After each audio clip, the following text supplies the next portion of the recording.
Olá pessoal, então vamos dar continuidade aqui à nossa disciplina, né? Começar a falar aqui sobre as redes, os padrões de rede sem fio, né? Beleza, então vamos lá. Então, dando continuidade aqui ao tópico 3, então a gente vai dar uma olhada aqui nesses padrões de Wi-Fi, né? Padrão 802.11b, né, que nós temos aí a faixa de frequência que vai de 2.4 a 2.485, né, que é um espectro não licenciado, né. Esse espectro aí, pessoal, ele é muito utilizado, né, em esse 2.4 que nós conhecemos, né, ele é muito utilizado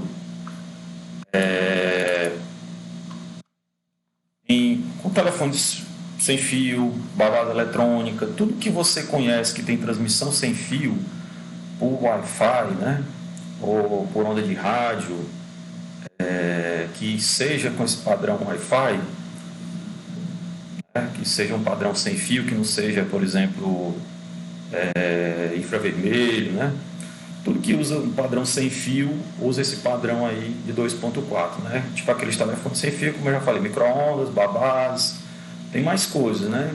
Tem dispositivo de alarme, né? Tem algumas outras coisas também que utilizam esse padrão. Então, esse padrão 802, esse padrão dessa banda 2.4, como a gente já falou, é uma banda muito congestionada, porque muitos dispositivos utilizam ela, né?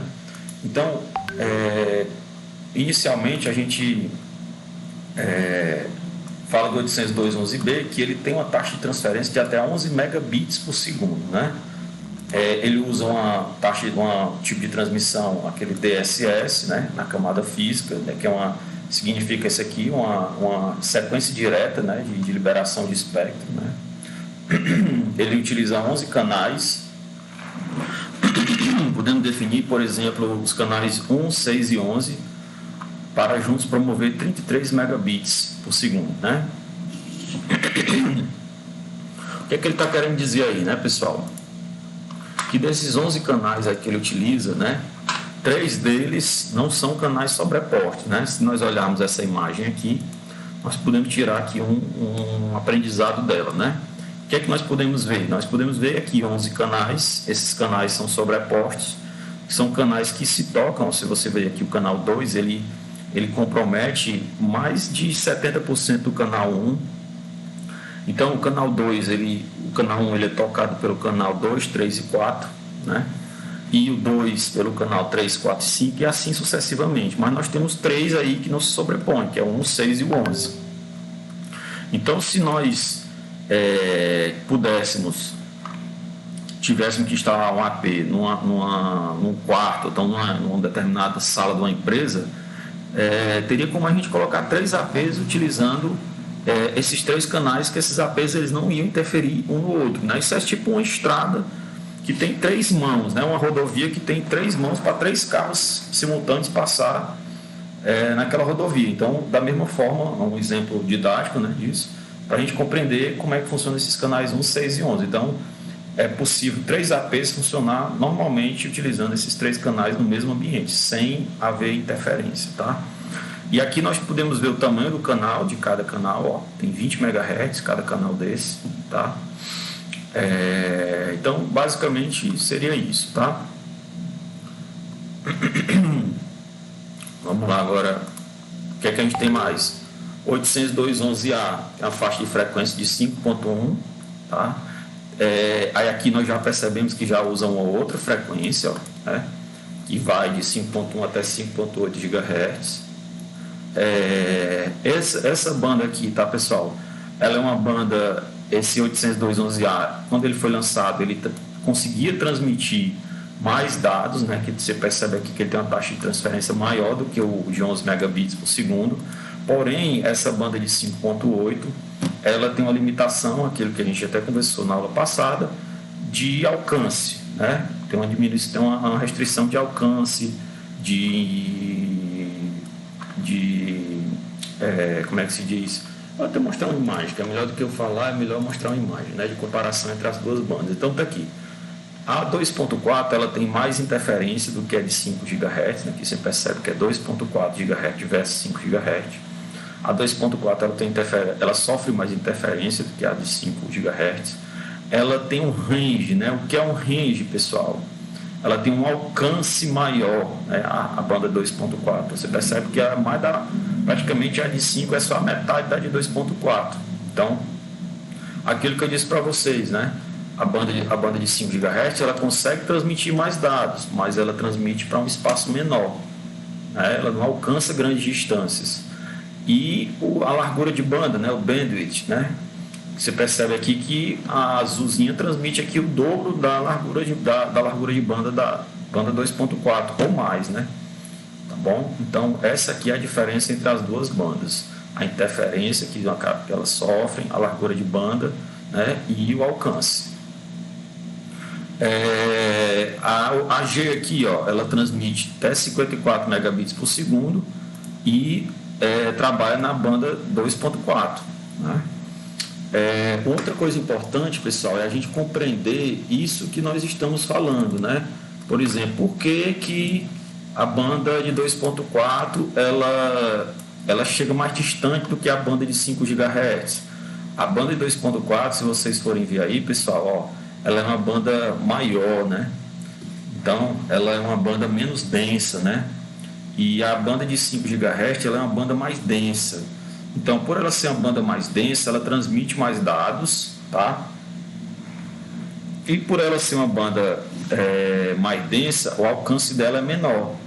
Então, essas ondas de rádio aqui, à medida que ela vai andando no espaço, ela vai se dissipando. E a de 5 GHz, por ela ser menor, ela rapidamente se dissipa.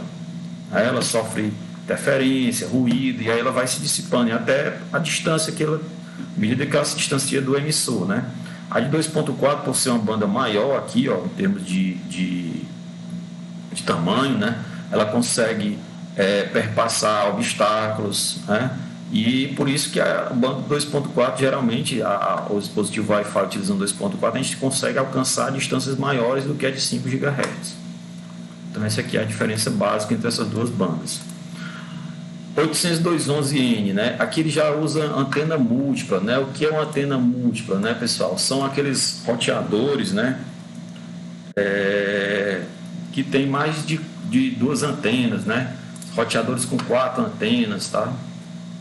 Um exemplo aqui, deixa eu pegar um exemplo aqui para vocês, né?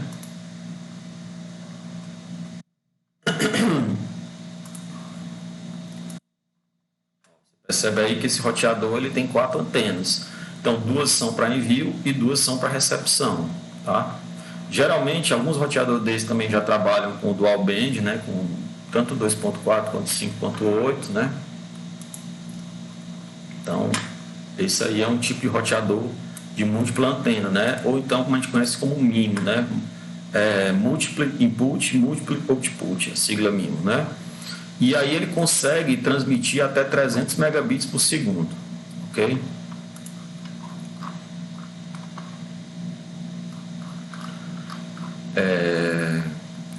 Outra coisa, né? CSMA-CA, né? Pessoal, esse CSMA-CA, tá? É um protocolo, né? Esse protocolo ele é o mesmo que é utilizado em rede, digamos assim, ele é semelhante ao que é utilizado em rede cabeada, né, que é o CSMA-CD. A diferença dele, né, do CSMA-CA para o CSMA-CD é que o CSMA-CD ele é utilizado em rede cabeada e o que acontece? Por exemplo, quando você está transmitindo numa rede cabeada, quando a rede cabeada, um host está transmitindo, né? Deixa eu abrir aqui um desenhozinho aqui para mim mostrar para vocês aqui. Então, o que acontece? Nós temos aqui dois computadores, né? Ou 2 celulares, né? Um exemplo, né? Esse aqui é o A, esse aqui é o B, tá? Então, o que acontece aqui? E aí, aqui nós temos um host, opa, muito feio, um host C. O que acontece? Vamos supor que aqui nós estamos utilizando o C, S, M, A, C, D. Então, o que acontece aqui, né? Quando o CSMA-CD, eu acredito que vocês lembram disso, né? Quando o CSMA-CA, por exemplo, se o A estiver transmitindo aqui para o B, né? O A começou a transmitir aqui para o B e aí o C também foi começar a transmitir aqui para o B também. Então, o CSMA-CD, o A ele vai perceber que o C também começou a transmitir para o B.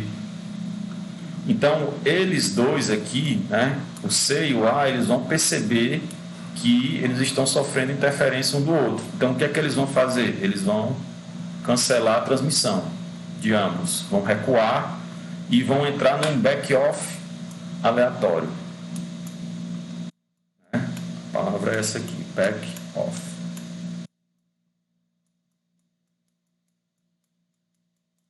Back-off aleatório, com 2 Fs aqui no final, tá?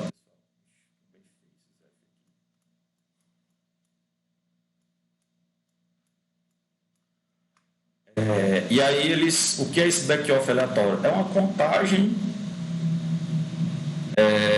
que cada um vai fazer, mas eles não vão contar os mesmos números. Por exemplo, o A decide parar por um exemplo, tá, pessoal? Por 2 segundos. E o C decide parar por 3 segundos. Então, quando der 2 segundos, que o A terminar a contagem dele, ele vai transmitir para o B. E o C, que ainda não terminou de contar, só vai terminar de contar quando chegar a 3 segundos, ele não vai transmitir naquele momento. E aí o A termina de transmitir, né? E aí depois dos 3 segundos o C transmite. Então, o que é que houve? Esse back-off aleatório que o CSMA-CD propõe evitou a colisão novamente entre o A e o C. Tá? Então, esse é o CSMA-CD, né? Que é utilizado em redes cabeadas, tá, pessoal? O CSMA-CA, que é utilizado em rede sem fio, né? Como é que ele funciona? Nós temos aqui do mesmo jeito, né? Nós temos aqui 2 celulares, né?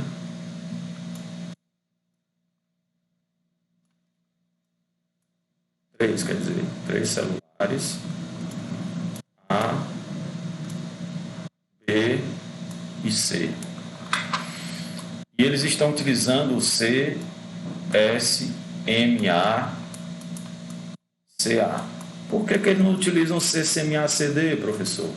Porque o CSMA-CD é de rede cabeada. De rede sem fio é o CSMA-CA, tá? E aqui eles estão utilizando o Wi-Fi, rede sem fio, né? Beleza. Então, o que acontece?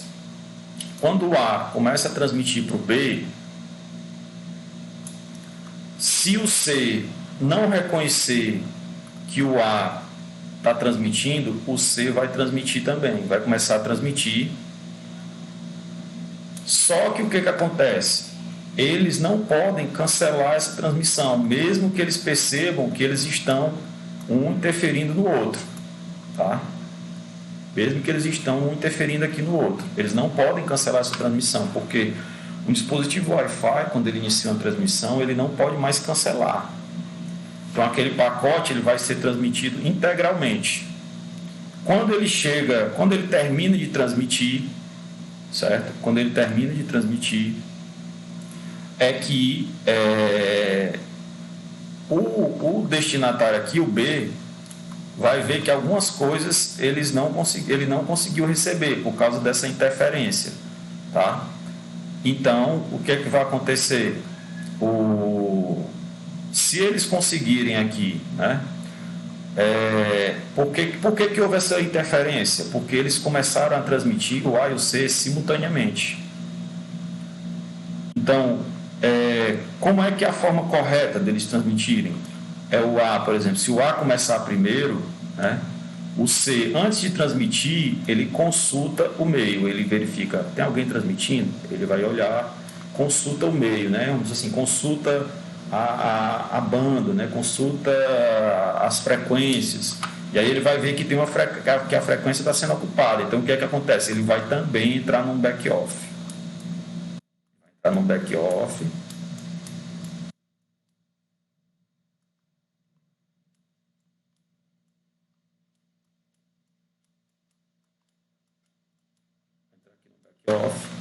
E aí ele vai começar a contar aqui o tempo, enquanto o A transmite.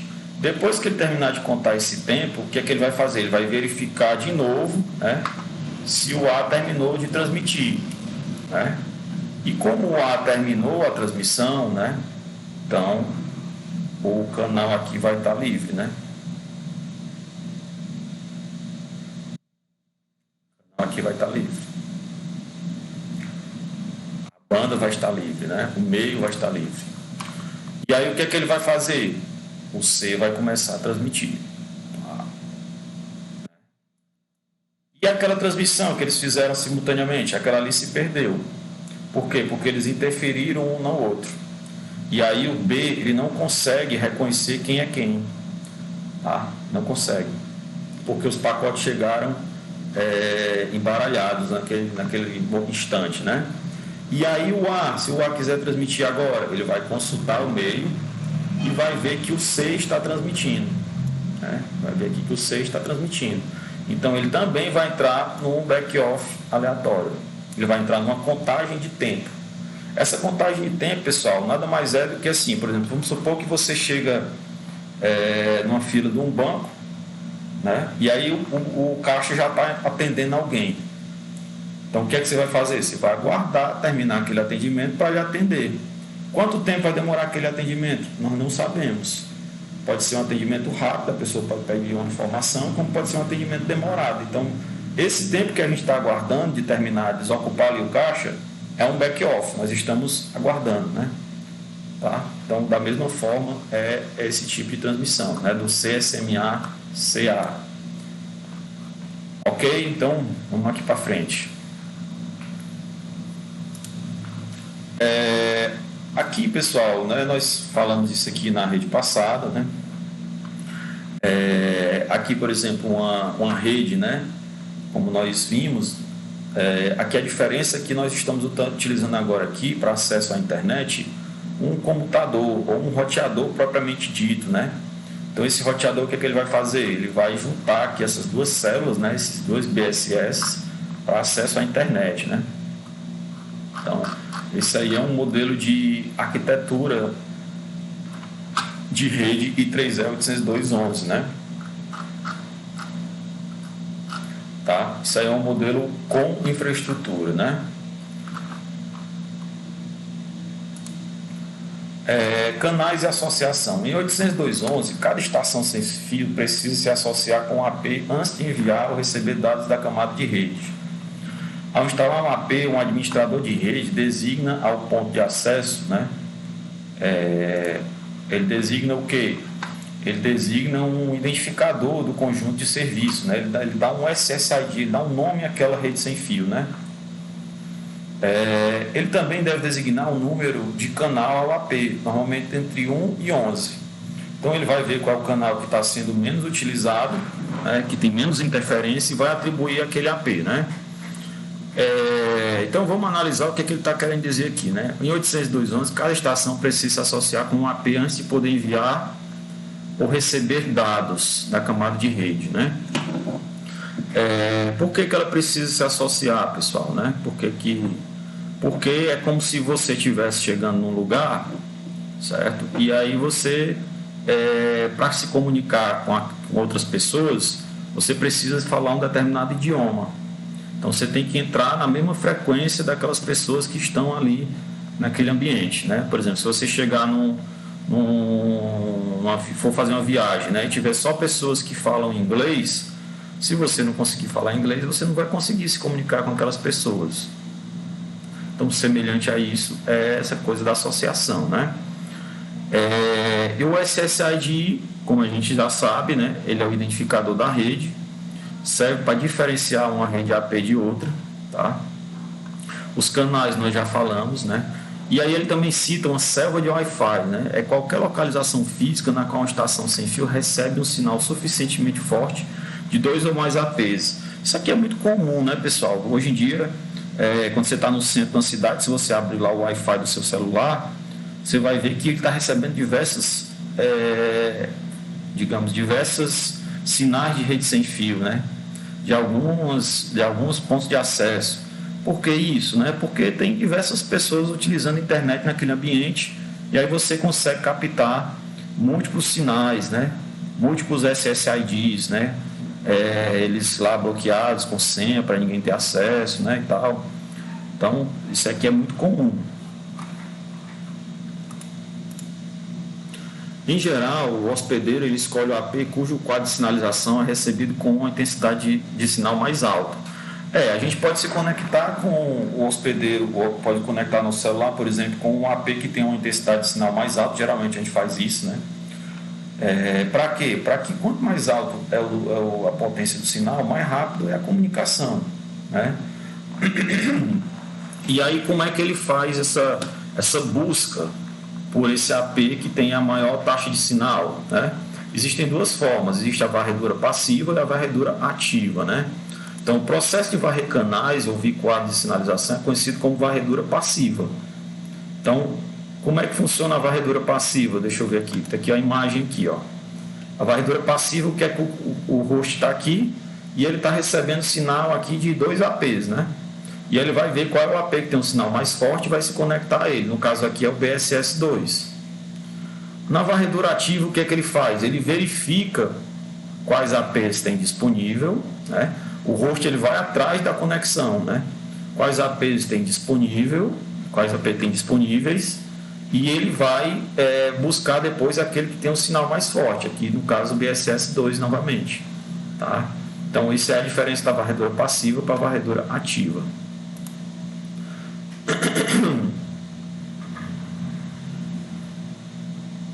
Então aqui está o exemplo lá ele vai falar aqui do CSMA, coisa que nós já explicamos, né? Então, o CSMA, pessoal, né, como a gente viu, né, o CSMA-CA, ele previne a colisão. Ele não trata a colisão como o CSMA-CD, né? O CSMA-CD, quando ele detecta que houve uma colisão, ele cancela a transmissão, né? Lembrando que o CSMA-CD é aquele protocolo que trata de comunicações cabeadas. O que trata de comunicações Wi-Fi é o CSMA-CA, né? E ele trata de quê? De prevenir essas colisões, o CSMA-CA, ok, pessoal? Aqui, pessoal, como é que um computador ele sabe, né, que ele pode transmitir num determinado espaço de tempo, né?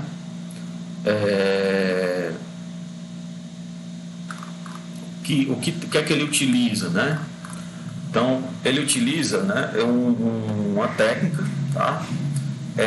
E aí, quando ele transmite também uma informação para um destinatário, ele precisa, né, toda vez que você se comunica de forma Wi-Fi, né, através do Wi-Fi com um outro dispositivo, ou você manda uma mensagem WhatsApp para a pessoa, quando você recebe aquelas dois vezinhos lá, né, aquelas 2 checagenzinhas que a pessoa recebeu aquela mensagem, então tá ok, né? Aquelas checagens, pessoal, aqueles 2 vezinhos é semelhante a esse aqui, ó, a esse ACK aqui, tá?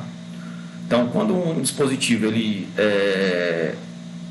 tá aqui liberado, né? Tem isso que a banda não está ocupada, então o que é que ele faz? Ele faz uma diffs, né? Que ele checa se o meio está livre, né? E aí, se estiver livre, né? Ó, se o canal estiver ocioso, né? O que é que ele faz? Ele vai transmitir o seu quadro, né? Após um curto espaço de tempo. Então, antes dele transmitir, ele aguarda esse período de diffs aí, né? Que significa Distributed Interframe Space, né? É um espaço entre um frame e o outro. Ele aguarda para ver se ninguém transmite, né? E aí, se ninguém transmitiu, ele transmite os dados dele. Quando ele transmitiu, terminou, vai passar esse período dos CIFs aqui, né? Ó, que é um outro período de aguardo, né? Se ninguém interrompe nada, tal. E aí o computador de destino vai confirmar aquele pacote que chegou, né? Então, se houver uma colisão, né? Então, se houver uma colisão, por exemplo, quando ele verificar aqui, se houver uma colisão, o que é que ele faz? Ele vai entrar num estado de back-off. Se ele transmitiu e já tinha alguém transmitindo, né? E ele não conseguiu reconhecer o sinal de alguém, né, por conta daquele problema do terminal oculto, o que é que ele vai fazer? Ele vai entrar num back-off aleatório e depois que terminar o back-off, ele vai de novo fazer esse diffs aqui, para ver se, antes de transmitir, né, ele vai seguir esses passos aqui, tá bom? Então, isso aqui nada mais é do que checagem antes da transmissão, para evitar que haja colisões, tá?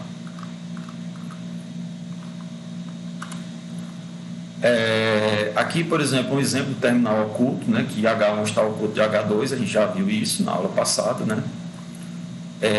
E aí aqui tem um outro exemplo, pessoal, né, que para evitar esse problema do terminal oculto, né, aqui o 802.11 ele bolou uma técnica, né, para tratar esse problema do terminal oculto. Então, como é que funciona? Aqui nós temos alguns hosts conectados a um AP, né, todos os outros nós aqui. Então, quando um dispositivo ele quer transmitir, ó, ele espera aqui um espaço de tempo, né? E aí ele envia um RTS, né? Uma Request to Send, uma requisição para envio. Aí o destino aguarda aqui também um pouco para ver se ninguém transmite nada durante algum tempo. E aí ele retorna lá para o host de origem, né? Clear to Send. Então, o que ele está dizendo? O host ele solicitou uma requisição para transmitir e o destino deu um ok, clear to send, então está limpo para você transmitir. E aí ele aguarda um espaço aqui entre essas chegadas de informações, ó, tá? E aí o host de origem, quando o destinatário aqui, quando o AP ele diz que está CTS, né, está clear to send, o ambiente está pronto para ele enviar, né, está limpo, ele envia para todos os outros nós.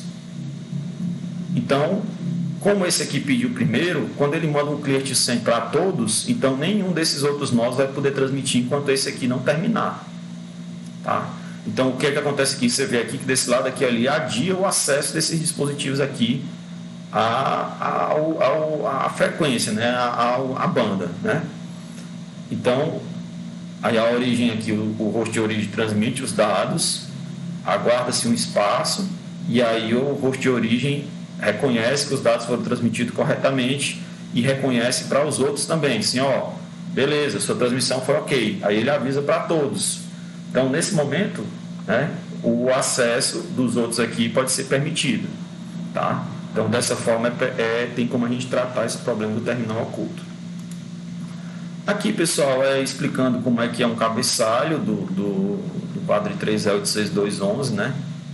Tá? Vou deixar isso aqui para vocês, até dar uma lida aí no livro, se for o caso, né? Deixa eu ver se tem alguma coisa mais importante. Aqui de mobilidade nós já falamos na aula passada, tá? Essa parte de adaptação eu também já falei um pouco, né? Que por exemplo, algumas execuções possuem uma capacidade de adaptação de taxa que seleciona de maneira adaptada a técnica de modulação da camada física sobreposta a ser usado com base em características atuais ou recentes do canal, né? Então, o que é que acontece, né? Que em uma taxa de transmissão, né, a gente até falou disso também na aula passada, às vezes é necessário, de acordo com a taxa de erros, né, com a relação sinal-ruído, é necessário encontrar uma taxa de adaptação em que a conexão fique melhor, né? Então, por exemplo, se nós estivermos num ambiente muito congestionado, então o que é que acontece? Nós vamos ter que procurar uma relação sinal-ruído maior, nós temos que ter uma potência maior, porque senão, se a potência for menor, a interferência vai engolir, né, aquela transmissão, né? Então, uma transmissão que tem uma potência maior, ela consome mais energia, né? Então tem todo um contexto que nós falamos na aula passada, né? Aqui no gerenciamento de energia, prover capacidade de gerenciamento de energia, né? Padrão prover capacidade de gerenciamento diminuindo que os nós 802.11 minimize o tempo de suas funções de percepção, transmissão e recebimento e outros circuitos necessários para funcionar. Essa parte aqui não é uma coisa tão essencial, né? Aqui, pessoal, falando das redes Bluetooth e Zigbee, nós até falamos alguma coisa, né, que é possível a gente montar uma rede, né, com Bluetooth, né? Essa rede Bluetooth ela funciona em modo ad hoc ou ad hoc, né, como a gente falou na aula passada. Ela funciona no modo Time Division Multiplex, que é o modo TDM, tá? Com intervalo de 625 milissegundos, ok?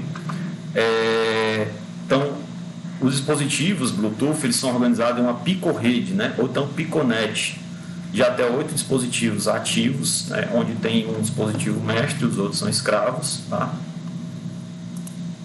E aqui um exemplo, né, de um dispositivo mestre e os outros escravos, né?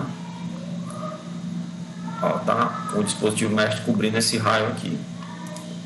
O Zigbee ele é um dispositivo voltado para aplicações de menor potência, ele funciona utilizando bateria também, assim como o Bluetooth. E ele, quando não está transmitindo, ele tipo fica no estado de stand-by, né? As redes utilizando o Zigbee, ele é utilizado em que? Ele é utilizado para dispositivo de alarme, né? Dispositivo de monitoramento, né? E tudo. A taxa de transmissão dele é baixa, né? Então, ele é muito utilizado, né? Eu já até pesquisei sobre ele, né? Utilizado em redes, dispositivos IoT, né? Então, tem essa função. Aqui falando do quadro dele, eu vou passar que essa parte aqui não vem ao caso no momento, né? Então, isso aqui são coisas mais de informação, tá? E aí, pessoal, a gente finaliza aqui esse tópico 3, né?